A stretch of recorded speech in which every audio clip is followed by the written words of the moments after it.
how do you decide what the actual content that goes in the show is, what stories to follow, what to not follow? Like, I love the unseen bit stuff and kind of the lighter moments. Then can I recommend you getting on the official Instagram pages and heading to 9 Now for some behind the scenes stuff that didn't make the show? You can, We do have lots of brilliant story of Mick's or casting story on 9 Now at the moment. Yeah. There's a everyone go to 9 Now and watch Mick's unseen casting. Totally. But in terms of what makes the edit, we have an incredible post team. They're honestly the best in the world. But it just comes down to like, what is the story you need to be following in order to kind of understand what's coming up? And sometimes those lighter moments do have to get left out of the show just because we can't make 2-hour episodes. I mean, But I tell you what, if a bug ever lands on anyone's head, that's going in straight in. I'm just going to say to you and to everyone listening, the same thing I say to the Islanders. Let's say there's 14 people in the villa. There's 24 hours in a day. We have got 60 minutes to tell the story of 14 human beings for 24 hours. It is absolutely impossible sometimes. So the biggest, and I'm going to say in 7 years, there's been 170 people through the villa. I'm going to say 168 of them loved their Love Island experience and, believe it or not, still talk to me. The one thing I hear every year is, I can't believe you didn't show that hilarious horse impression that I did every Wednesday morning. It's like, it's got no fucking relevance to anything, mate. So how do we tell all these stories? Yeah, you that really is the have number one criticism. Yeah. So yes, look, there are lots of unseen stuffs on our socials and on 9 Now. Could there be more? Absolutely. But if we were showing more of that, we would be losing story. Yeah. And as I keep saying, the show's doing really fucking well, so just enjoy it.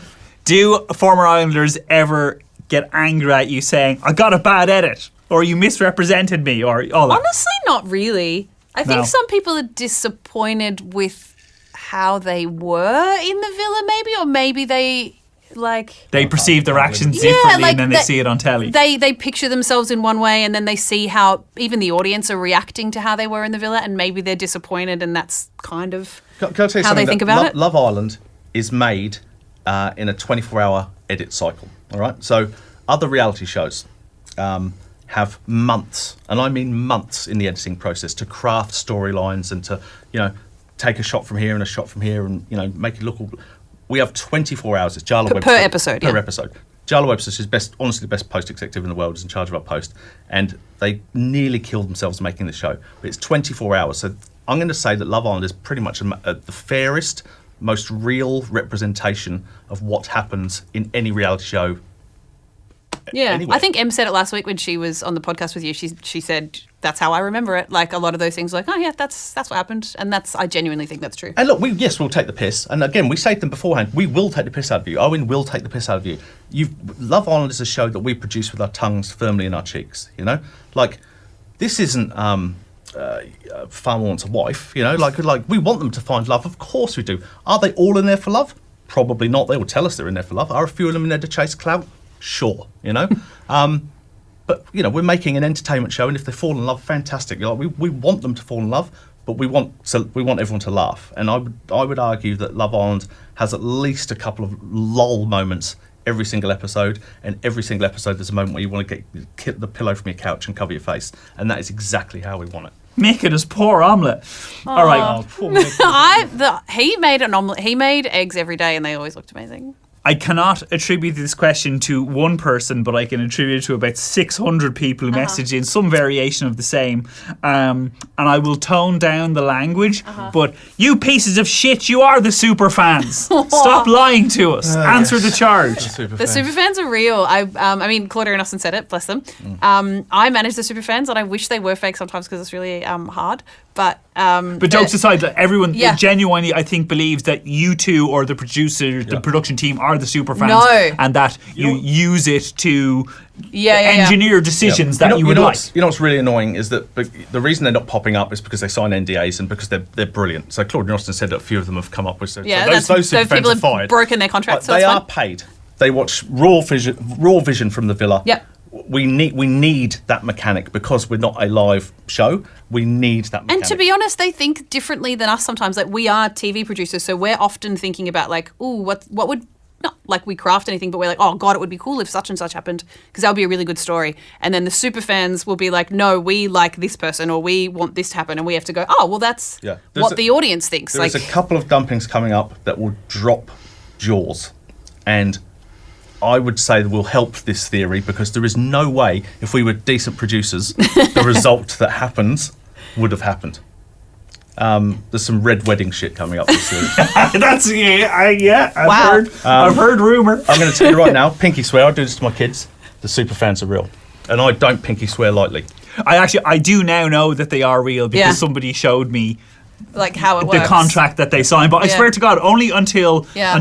last week chatting to Em, I genuinely believed that Really? it was you guys still. God. Even though you've said to my face, of course they're real. I was like, You're like, yeah, sure, wink. Jen.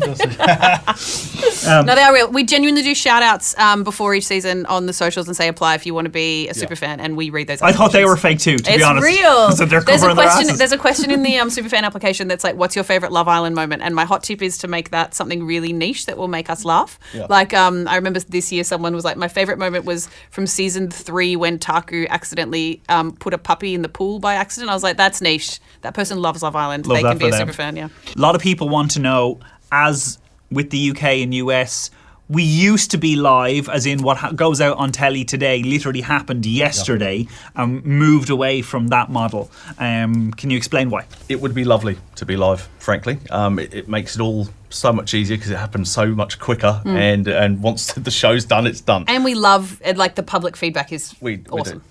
do. I get it. And again, reading all the comments, here's the reason, all right? It is Love Island Australia is commissioned by Channel 9 for November and December. They want to shoot it in Europe, so do we. Fiji, we all got gastro. Europe's great. Europe is great, thank you very much. It's bloody freezing in Spain in November and December. So we have to shoot it in European summer. And the only way you can show it in November and December is obviously by shooting it then and showing it then. The other reason is Channel 9 broadcast Love Island four times a week. So if we were doing it live, what are we supposed to do for the other 3 days? Just tell the Islanders to do nothing? Burn money. Exactly. So we do not have the same schedule as the UK and the US. If you go to multiple other territories, and I'm talking Norway, Sweden, bloody Spain, Greece, I think, there's so many that all do it the same way we do. And you are basically, what they're paying for the show. And we love Channel 9, we're massive Channel 9 fans. Frankly, there would be no show. It's either this or nothing. And we think we do a pretty bloody good job. Like, I honestly think the last couple of Australian Love Islands, I know I'm completely biased. Like, I loved UK 3, I thought US 6 was amazing, the UK 5 was amazing. I think Australia 6 and this 7 one are as good as anything in the world. Easily. Easily. Better. Who cares? It's not live. Yeah, I mean, it's a shame for the audience they can't vote, but so many of those comments that I'm reading come from the UK and the US, who can't vote anyway. Yeah, fair. So, come on, guys, like, seriously. And we got the Superfans, who are real. They are real. They are real. One of the other popular questions, surprisingly, actually, this Yeah. never really entered my head, was what do the Islanders eat? When do they eat? Do they get enough food? Why does it happen off camera? Okay, they do eat. So you see them make breakfast quite often. Obviously, Yeah. mix omelette this week. Yeah, for sure. Justice for mix omelette. So they eat breakfast. They usually make breakfast together. They have smoothie bowls and stuff. Lunch and dinner times is a kind of stop down. So we will get to about 1 o'clock in the When you afternoon. say stop down, like kind of recording stops almost. Totally. The crew also eat lunch. So, like, we all stop. The Islanders, they're separated into girls and boys, and they've got a chaperone with them. And they're allowed to talk about things like, what's your favourite movie? And, like, what was the flight like on the way over here? We just ask them not to talk about kind of content during lunch, and they're really great about that because, again, they want a break. Yeah. So no relationship talk over lunch. Yeah. You literally talk about, that's when they talk about, oh God, that Alex is a bastard and Josie's so lovely and my chaperone is this and the flight over here with Qatar was amazing. Yeah. So all of that stuff that would never ever make the show. Yeah, so that happens over lunch and dinner. In those little moments, can they watch a bit of whatever football game is on? Or No, God, why no. not? Well, I still think it's important to not break the bubble, all right? So they don't. Yes, they've got phones in there. Those phones. Here's a little bit of tea.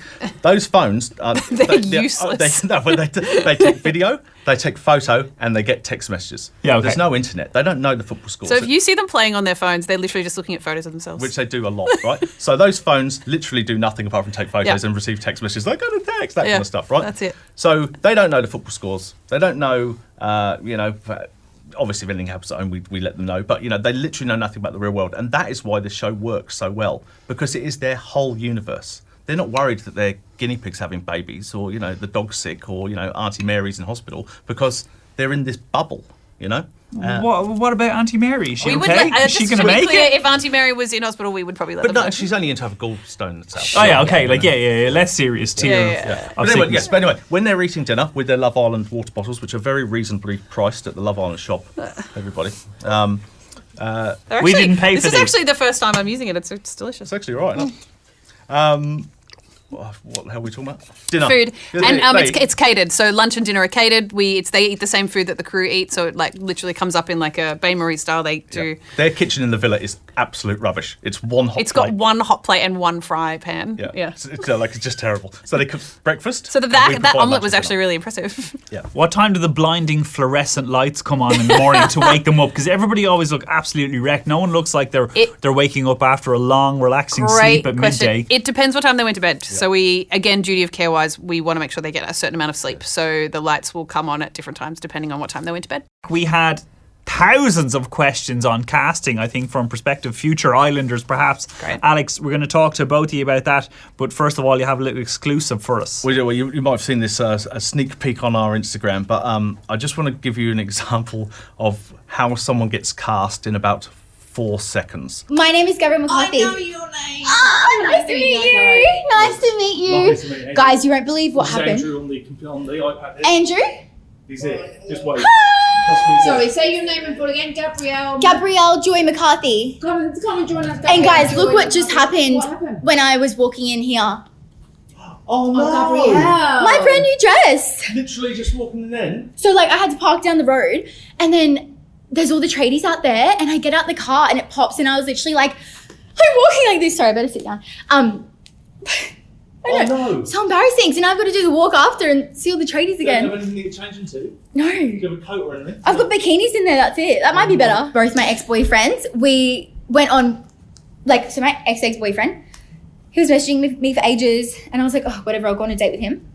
Went on the date and I was like, I am in love with you. And we literally a week later, we were in a full-blown relationship saying we loved each other. Same with my ex-boyfriend. Like when I think about 8 weeks in a Love Island villa with no distractions, I'm scared of the heartbreak. The worst thing about me is probably my jealousy and my possessiveness. So, Have you been through people's phones before? oh yeah, all the time. I always say it's the Aries in me that's Yeah. fiery. Yeah. I was telling my friend, I was like, oh yeah, I'm Aries moon or whatever. And she goes, oh, that's why you're so hot-headed. And I was like, yeah. So you said you had bought. Hey, I'm a triple Leo. Oh my God, sorry. I forgot about you out there. Triple Leo. I used to talk to a guy that was a Leo. They love attention.